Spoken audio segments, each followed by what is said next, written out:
Oi, bom dia! Tudo bem com vocês? Lembra de mim ainda não? Faz assim, ó. Anota, para não esquecer, anota Gabs! Galera, nesse vídeo eu vou fazer a resolução da prova inteirinha da FAMERP de Física de 2025, tá bom? Começando aqui pela questão 61. Se você já é inscrito no canal, confia no meu trabalho, deixa o like agora. E se você não conhece meu trabalho ainda, aproveite esse vídeo, vê se você gosta, se você fala a minha língua, e aí se você gostar, aí você deixa seu like, pode ser? Então bora. Questão 61 fala assim. Uma empresa de transportes mantém uma linha de ônibus que partem de um terminal e percorrem 30 quilômetros, deixa eu grifar, até retornar ao mesmo terminal, desenvolvendo nesse percurso a velocidade média de 20 quilômetros por hora. Sabendo que o intervalo de tempo entre as saídas consecutivas de dois ônibus dessa linha é de 20 minutos, o número mínimo de ônibus que a empresa deve manter nessa linha para cumprir esse cronograma é... Tá bom, legal. Vamos lá, pessoas. Vocês entenderam o que está acontecendo aqui? O ônibus sai, depois de 20 minutos tem que sair outro ônibus, depois de 20 minutos tem que sair outro ônibus, depois de 20 minutos tem que sair outro ônibus, e assim vai, até que o primeiro ônibus retorne ao terminal, porque aí ele pode sair. Fechou? Então, basicamente, eu preciso descobrir, primeiro, quanto tempo leva para o ônibus dar uma volta completa. Tá? Como é que eu vou fazer isso? Bom, a gente sabe que velocidade é ΔS sobre ΔT, não é isso? Então, se eu quero descobrir ΔT, eu sei que ΔT é ΔS sobre velocidade. Ele deu ΔS em 30 km, ele deu a velocidade em 20 km por hora. Quando eu dividir um pelo outro, o meu ΔT, que vai ser 30 sobre 20, vai sair na unidade horas, que dá 1,5 horas. Como ele deu esse tempo aqui em minutos, já vou converter, tá bom? 1h30 são 90 minutos, tá? Então isso daqui são 90 minutos. O que é esse 90 minutos mesmo? É o tempo que leva para que o ônibus faça um percurso completo. Deixa eu fazer um círculo aqui, ó, só para vocês entenderem o que está acontecendo. O ônibus sai desse ponto aqui, ó. Esse ponto aqui é o terminal. Beleza? Aí ele vai dar uma volta completa e essa volta completa vai demorar 20 minutos. Deixa eu fazer um desenho aqui rapidão, para vocês enxergarem. Quantos ônibus são necessários?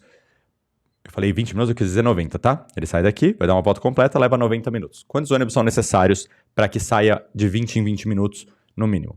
Então assim, tinha esse ônibus aqui, ó. Aí, ele andou 20 minutos. Vamos supor que isso daqui tenha dado 20 minutos, mais ou menos. Nessa que ele andou 20 minutos, ó, ele chegou até aqui. Agora tem que sair um outro ônibus de lá.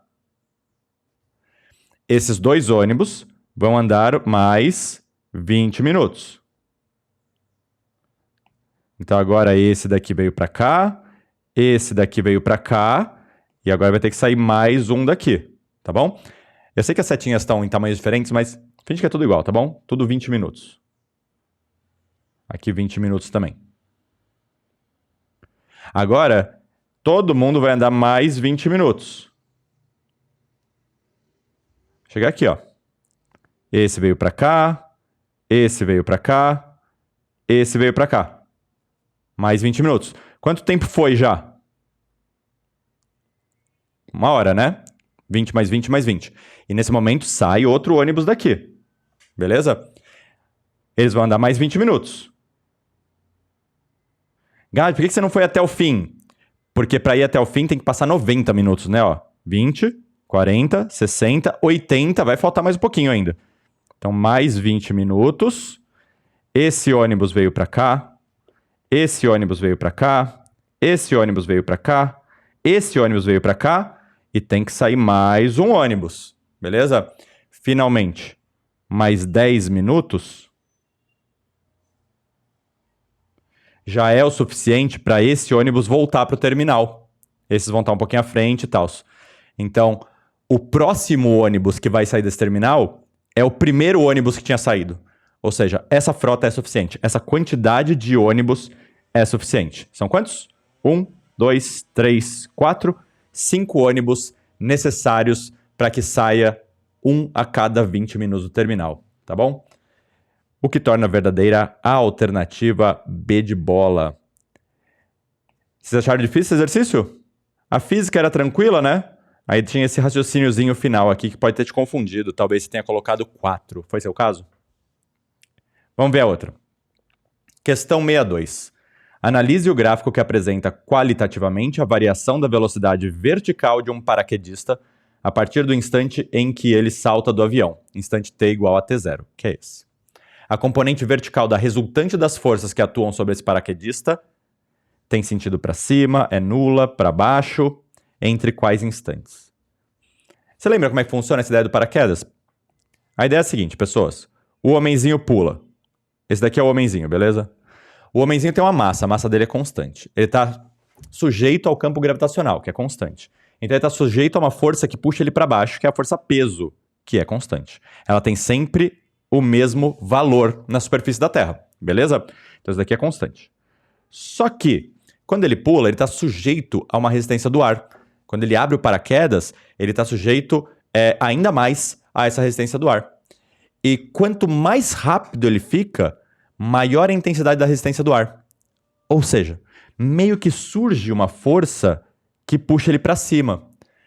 Logo que ele pula, essa força tem um determinado tamanho. Como o peso é maior, ele fica acelerando para baixo, ele está ganhando velocidade para baixo. Só que nessa que ele está ganhando velocidade, a força de resistência do ar está ganhando intensidade, está aumentando. Vai ter uma hora que a velocidade dele vai ser tão grande que a força de resistência do ar vai ser igual à força peso. Nesse momento, essas duas forças se anulam, a resultante é zero e a velocidade passa a ser constante, que é o que a gente chama de velocidade terminal ou velocidade limite.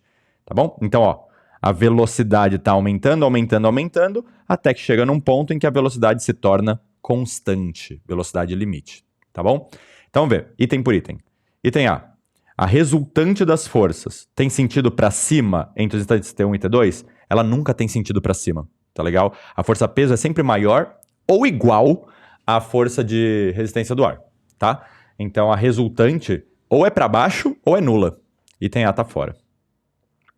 Item B, é nula, legal, entre os instantes T0 e T1? Não. Se a resultante fosse nula entre T0 e T1, a velocidade não aumentaria, a velocidade seria constante. Então item B também tá fora. Item C, tem sentido para baixo, legal. Entre os instantes T1 e T2? Não, pô. Entre os instantes T1 e T2, a velocidade é constante. Se a resultante não fosse zero, a velocidade mudaria, tá legal? Então, não tem sentido para baixo entre T1 e T2. Item D, tem sentido para cima? Nunca. Nunca vai ter sentido para cima a resultante das forças. Item E, é nula entre T1 e T2, perfeito. A resultante é nula entre T1 e T2, tanto é que a velocidade é constante. Tá bom? Só para tentar deixar um pouquinho mais claro, vocês lembram dessa fórmula, né? A resultante das forças é a massa vezes a aceleração. Aqui a velocidade é constante, então a aceleração é zero.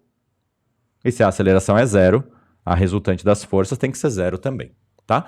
Então é nula entre os instantes T1 e T2. Bonitinha a questão. Questão 63. Considerando a Terra como uma esfera perfeita e homogênea para que um satélite artificial descreva uma órbita circular ao redor desse planeta e mantenha constante o módulo da sua velocidade, a força gravitacional entre a Terra e esse satélite deve ser a resultante centrípeta sobre ele, sendo G a constante de gravitação universal, M a massa da Terra, Mzinho a massa do satélite e R o raio de órbita desse satélite ao redor da Terra. A expressão que fornece o módulo da velocidade do satélite em relação ao centro da Terra é... Pessoas, um objeto que está em órbita, ele está sujeito apenas à força de atração gravitacional. Ou seja, a força gravitacional é a resultante das forças. Só que, como ele está em órbita circular, essa resultante das forças é a resultante centrípeta. No lugar de força gravitacional, eu vou escrever essa fórmula aqui, ó. Gzão, Emão, Eminho, sobre... A distância ao quadrado é a distância até o centro de órbita, beleza? Que vai ser o centro de massa, porque é uma esfera perfeita. Então, eu vou colocar raio ao quadrado. Esse raio é o raio de órbita, beleza? Não é o raio da Terra, é o raio da órbita. E isso tem que ser igual a essa fórmula que é M velocidade escalar ao quadrado sobre raio de órbita.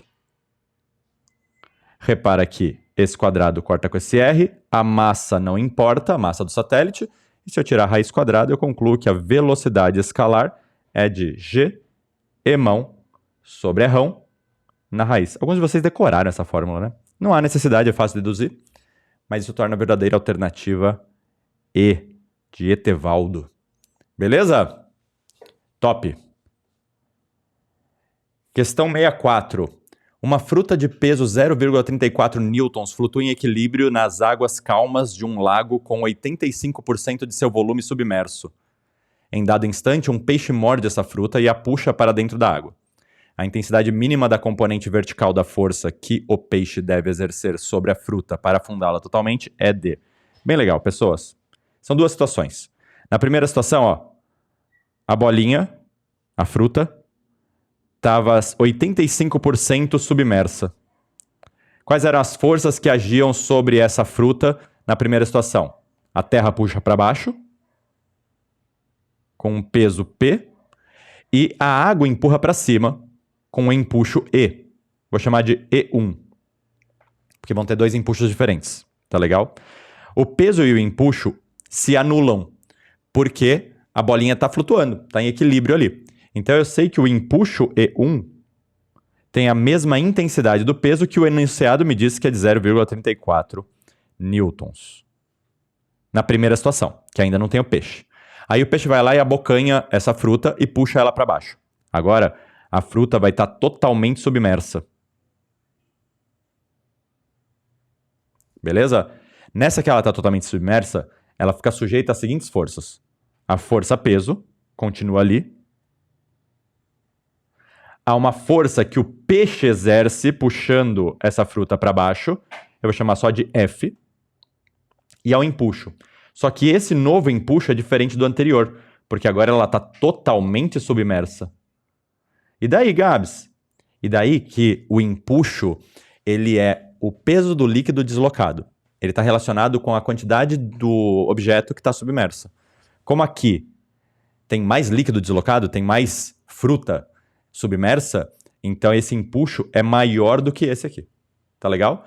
Poderia até dizer para vocês que o empuxo E1 é 85% do empuxo E2. Porque ele disse que antes estava só 85% do volume submerso. Isso daqui vai matar esse exercício. Porque na segunda situação, olha só, eu tenho que o peso da fruta mais a força que o peixe faz tem que ser igual ao empuxo E2, certo? Essa é a intensidade mínima para o peixe conseguir afundar essa fruta totalmente. Tá bom?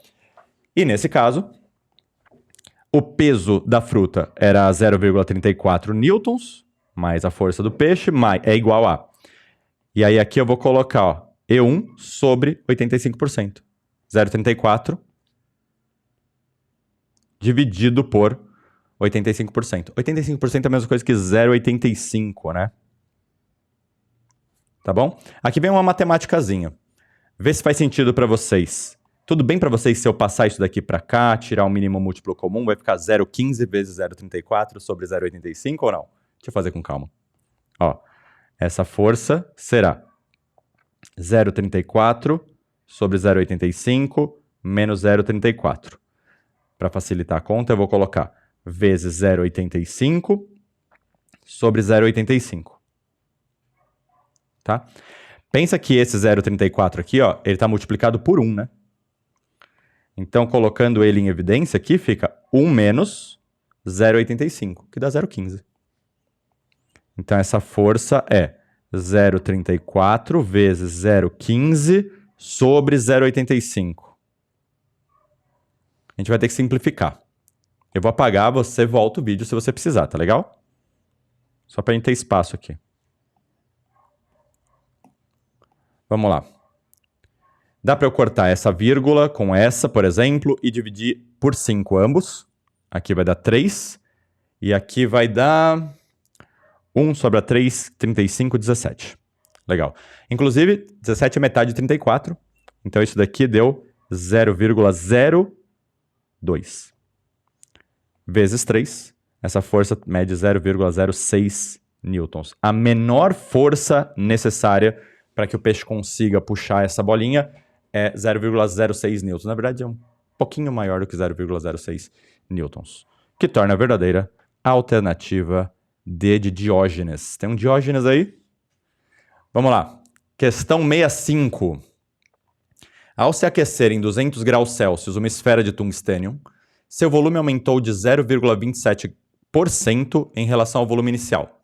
Nesse mesmo aquecimento, o diâmetro dessa esfera aumentou em relação ao diâmetro inicial. Quanto? Gente, se você manja muito essa matéria, sabe que é só dividir por 3 aqui, né? Tá legal? Então seria a B de bola. Mas eu vou mostrar isso aqui para vocês. Ó, a variação do volume é igual ao volume inicial vezes o coeficiente de dilatação volumétrica vezes a variação da temperatura. Lembrando que o coeficiente de dilatação volumétrica é o triplo do coeficiente de dilatação linear. Então, eu vou apagar isso e já vou escrever assim, ó. 3α vezes variação da temperatura. Da mesma maneira, a variação do comprimento, a variação linear, diâmetro, é uma linha, é o comprimento inicial vezes o coeficiente de dilatação linear vezes a variação da temperatura. Ele nem precisava ter me falado que a variação da temperatura é de 200 graus Celsius, porque vai ser a mesma, tanto para o volume quanto para a linha. Então, se eu dividir uma pela outra, eu vou ter variação do volume sobre variação da linha igual volume inicial sobre linha inicial, vezes o alfa corta, delta teta corta, 3. Tá legal? Agora, gente, aqui ó, no rascunho. Variação do volume é volume final menos volume inicial. Vou colocar 0 aqui, volume inicial. Só que ele falou que o volume final é o volume inicial mais 0,27%. Então fica 1 mais 0,27%. Deixa eu colocar assim. Com calma. Vou colocar uma cor. Volume final vai ser volume inicial mais 0,27% do volume inicial. Menos volume inicial. Tá vendo? Ó? Isso é igual a isso. O volume inicial corta e a gente conclui que a variação do volume vai ser 0,27% vezes o volume inicial. Pela mesma lógica, eu vou fazer com a linha. Ele quer saber qual foi o aumento percentual do diâmetro. Para o volume tinha sido 0,27%. Para o diâmetro ele não falou, ele quer saber. Então eu vou chamar de I. Tá legal? Quanto que vai dar? Ó, vai dar volume não. Linha final menos linha inicial. Vou pintar de vermelho. O que é a linha final? É a linha inicial mais I vezes a linha inicial. Tudo isso menos a linha inicial. Então esse cara corta. E a gente vai ter que a variação da linha é I vezes L0. Tá legal? Daí, gente, ó. Se eu substituir esse cara aqui e esse cara aqui, olha o que acontece. 0,27% vezes V0 sobre I vezes L0 é igual a V0 sobre L0 vezes 3. Tá legal? O V0 corta, o L0 corta, passa o I para lá, o 3 para baixo, e a gente vai concluir que o I é igual a 0,27% sobre 3, que dá 0,09%. Tá bom? Mas, de novo, como você já sabe que o coeficiente de dilatação volumétrica é o triplo do coeficiente de dilatação linear, então você sabe que o aumento percentual volumétrico vai ser o triplo do aumento percentual linear. Então, você já sabia isso de cabeça? Você já marcava B sem ter que fazer nenhuma conta. Tá legal? Como você veio procurar esse vídeo, eu achei necessário eu fazer essa conta para você. Fala aqui nos comentários se você achou que foi excessivo, que não precisava ter feito. Mas vamos lá. Questão 66. A figura mostra, em corte, Um cilindro de volume constante e hermeticamente fechado por uma tampa fixa, o qual contém certa massa de gás ideal. Gente, P, V, T, ele quer claperon aqui, né? Aliás, ele deu, ó. Sabendo que a equação PV igual a nRT relaciona as variáveis de estado, pressão, volume e temperatura de um gás ideal, em que N é o número de mols desse gás e R é a constante universal dos gases ideais, a densidade do gás no interior do cilindro diminui ou aumenta? Gente, calma aí, vamos lá. O que é densidade? Densidade é a razão massa sobre volume.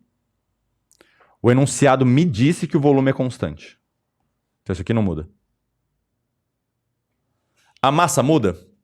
Se eu aumentar a temperatura, a massa muda? Se eu diminuir a temperatura, a massa muda? Não. O que muda é a agitação das partículas.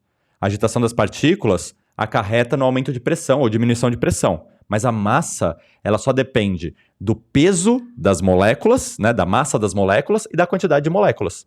Se o recipiente é hermeticamente fechado, as partículas não vão embora e nenhuma partícula entra. Então as partículas que estão lá ficam lá. Ou seja, a massa não muda. Se eu aumento a temperatura, essas partículas elas ficam mais agitadas, mas elas continuam sendo as mesmas partículas. Então a massa é constante.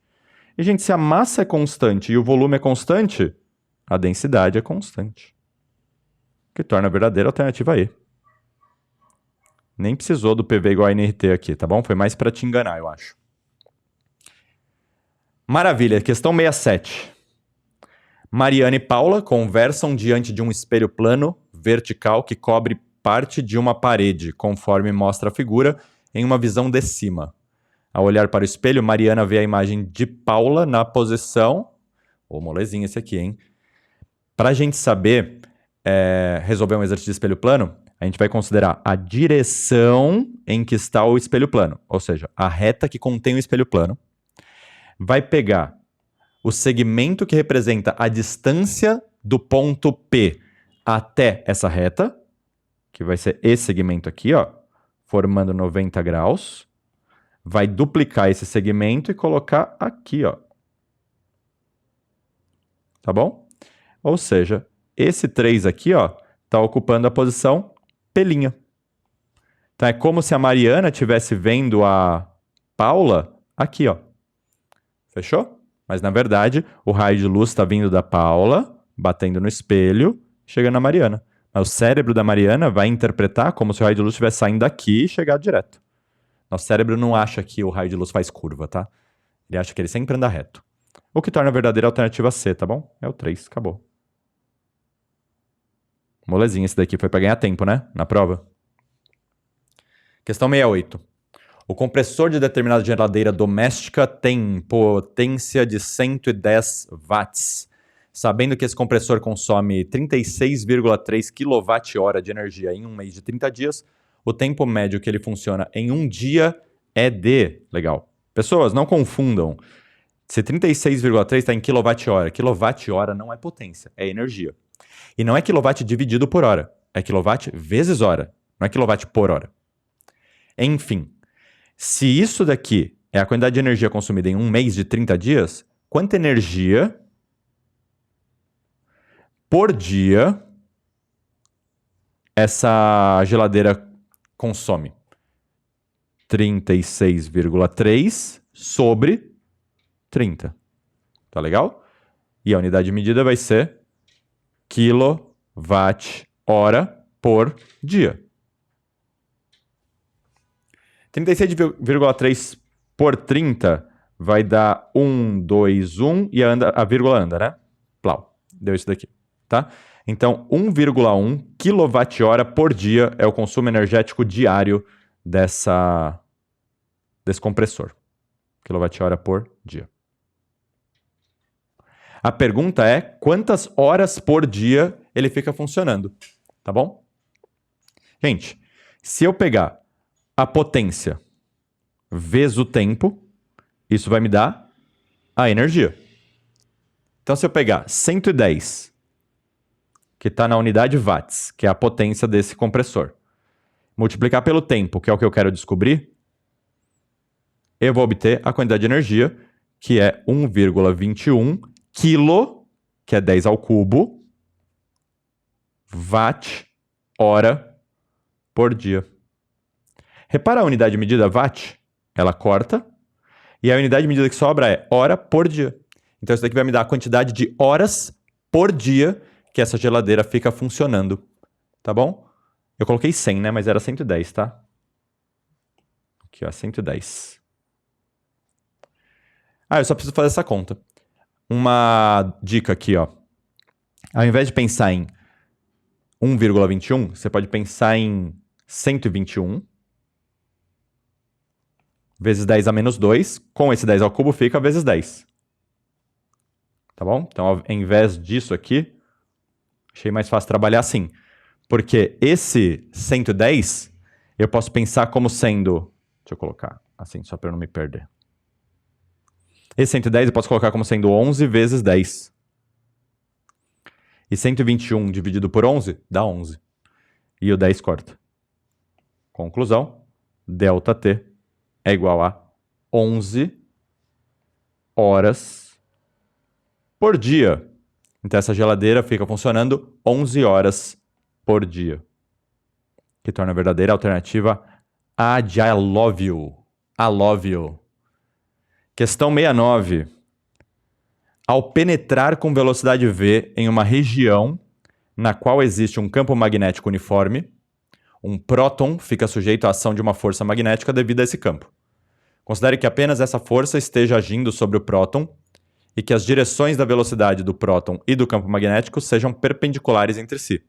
A ação dessa força aumenta a velocidade, mas não altera a direção. Beleza. Vamos lá, pessoas, rapidinho, ó. Eu tenho aqui uma partícula positivamente carregada, um próton. É uma partícula positivamente carregada. Ela tem uma velocidade v, que eu vou colocar aqui para a direita. A princípio. Velocidade inicial v, para a direita. Ela está imersa num campo magnético que é perpendicular a essa velocidade. Eu vou fazer o seguinte, para facilitar a nossa vida, eu vou colocar esse campo magnético, ó, entrando na folha, saindo do meu olho. Então, ela está sujeita a um campo magnético uniforme saindo do meu olho. Pela regra da mão direita, dedão representa... Regra da mão direita espalmada, regra do tapa. Dedão representa a direção da velocidade. Para cá. Os 4 dedos representam a direção do campo magnético, que foge do meu olho. Para ficar mais fácil de entender você aí na sua casa, faz aí também. Levanta a mão e põe os 4 dedos fugindo do seu olho. Com o dedão para a direita e os 4 dedos fugindo do seu olho, a palma da sua mão está para cima. Conclusão. Quando a velocidade estiver nessa direção e sentido, a força magnética que atuará estará para cima. Essa força magnética, ela é perpendicular à velocidade inicial. Então ela muda a intensidade da velocidade? Ela aumenta a velocidade? Não. Diminui a velocidade? Não. Ela muda a direção e sentido da velocidade. Eu afirmo para vocês que essa partícula, quando entra aqui nesse campo magnético, ela vai começar a rodar. Ela vai fazer um movimento circular uniforme. Olha isso aqui, ó. Se isso não está fazendo sentido para você, fica calmo. Olha só. No começo, o próton estava aqui embaixo. Tinha uma velocidade para cá e uma força para cá. Essa força está tentando mudar a direção da velocidade. Então, a velocidade, a partícula, ao invés de continuar reto, ela vai fazer curva. Beleza? Quando a partícula estiver aqui, por exemplo, ó, agora a velocidade está apontando para cá, sempre tangente, né? Vou chamar de V1 agora. Porque é uma velocidade diferente, né? Só que, agora o que acontece? Os meus 4 dedos continuam apontando para fora do meu olho, só que o dedão tá para cima, então a força agora, ó, tá sempre apontando para o centro, tá vendo? Ó? A força magnética tá sempre apontando para o centro. Então a velocidade em módulo nunca tá mudando. Mas a direção e o sentido, sim. Tá legal? A força vai ser sempre radial. Então esse próton, ele vai começar a fazer um movimento circular uniforme. Por que uniforme? Porque o módulo da velocidade não está mudando. Vamos ver as alternativas. Aumenta o módulo da velocidade. Ops. Altera tanto o módulo da velocidade? Não. C. Diminui o módulo... Não. D. Não altera o módulo da velocidade. Legal. Mas altera a direção. Perfeito. Alternativa D é a resposta. E. Não altera o módulo da velocidade. Beleza. Nem a direção. Não. Altera a direção sim.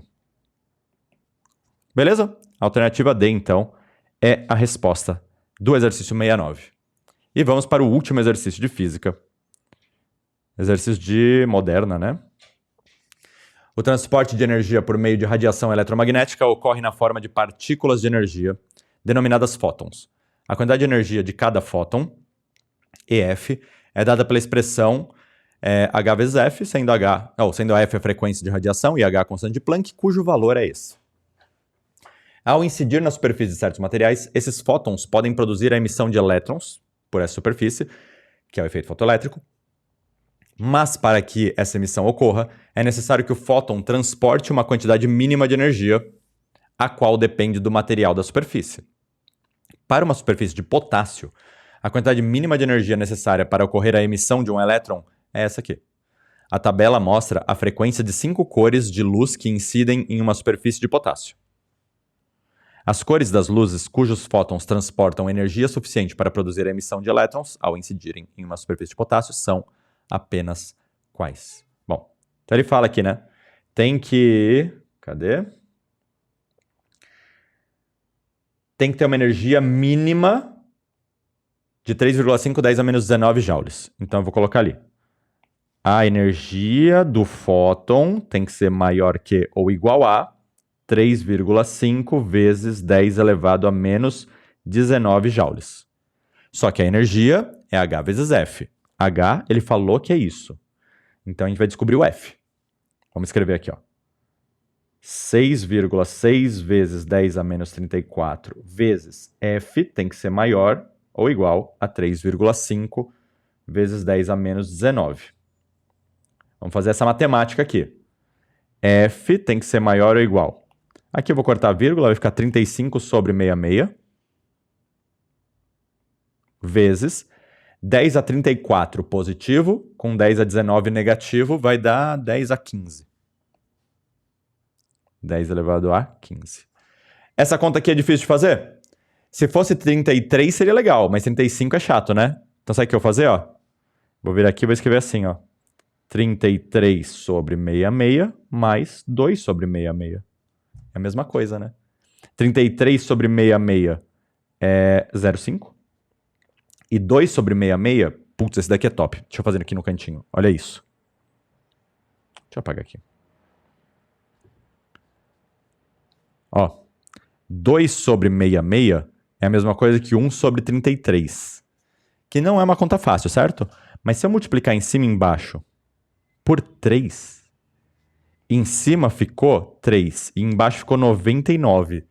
E na moral, 99 é aproximadamente 100. Tá legal? Então isso daqui é aproximadamente um pouquinho maior que 0,03. Tá bom? Ou seja, o nosso F tem que ser maior ou igual. Deixa eu apagar isso aqui agora.